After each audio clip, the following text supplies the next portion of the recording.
1996 Hamas का कुख्यात चेहरा याह्या अय्याश दोस्त के घर पर था। दोस्त के चाचा ने इजरायली पहचान पत्र और पैसों के लालच में आकर इजरायली एजेंट का दिया सेल फोन घर पर लगा दिया। इस सेल फोन में 15 ग्राम RDX था। याह्या अय्याश ने जैसे ही पिता से बात करने के लिए फोन उठाया, एजेंट ने रिमोट कंट्रोल से टेलीफोन बम ब्लास्ट कर दिया। ये पूरा वाकया इजरायली सुरक्षा एजेंसी शिन बेट के पूर्व निदेशक कार्मी गिलोन ने डॉक्यूमेंट्री द गेटकीपर्स में बताया है।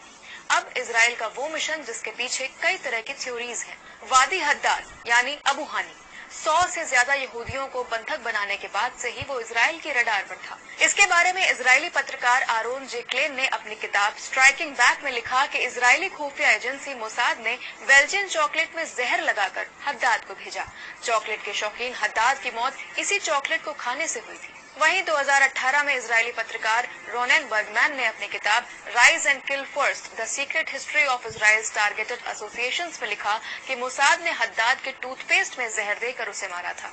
और अब इजराइल का one of the most popular operation wrath of God. सितंबर 1972 में जर्मनी में चल रहे ओलंपिक्स में फिलिस्तीन के चरमपंथी संगठन ब्लैक सितंबर के 8 आतंकियों ने 11 इजरायली खिलाड़ियों को बंधक बना लिया। इजराइल समेत जर्मन सुरक्षा बलों के रेस्क्यू ऑपरेशन शुरू करते ही आतंकियों ने 9 खिलाड़ियों की हत्या कर दी। इजरायली पीएम गोल्डा मेयर ने उसी साल अक्टूबर में ऑपरेशन रैथ ऑफ गॉड को मंजूरी दी। पहले ही दिन इटली में वेल जेवतर और उसी साल दिसंबर में फ्रांस में महमूद हमशारी की हत्या टेलीफोन बम से की गई। इस मिशन की सबसे खास बात थी गुलदस्ता।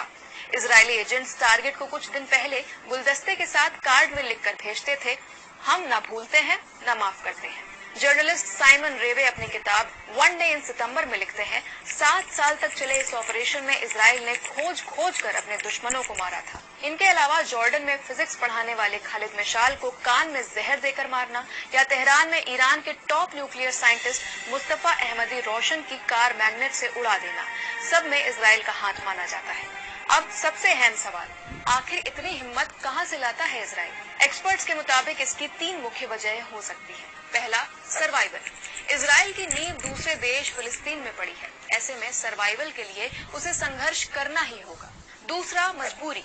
इजराइल की सीमा से लगने वाले 5 देश मिस्र, जॉर्डन, सीरिया, लेबनान और फिलिस्तीन, इन सभी से इजराइल ने कभी न कभी जंग लड़ी ही है।